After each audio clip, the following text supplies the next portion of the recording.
Kita beralih ke informasi kesehatan.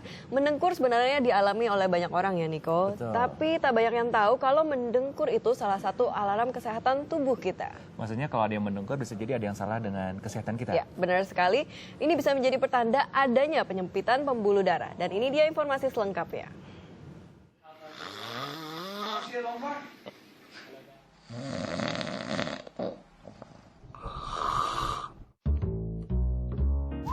Pernah mendengar orang mendengkur ketika tidur? Jangan anggap sepele. Dengkuran dapat menjadi indikator kesehatan Anda.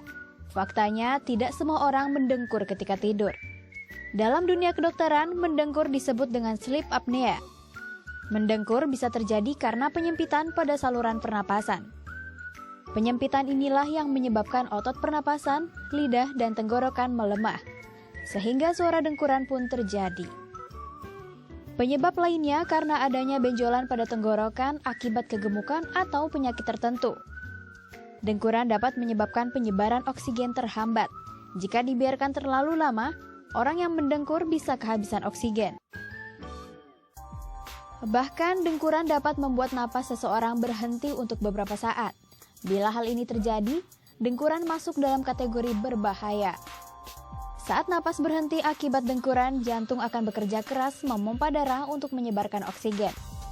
Otak juga bekerja ekstra untuk membuat si pendengkur tersadar dari tidurnya.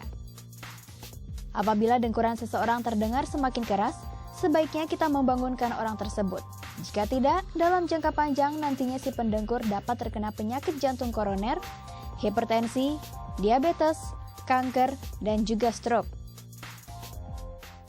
What the person really needs is to have a proper evaluation.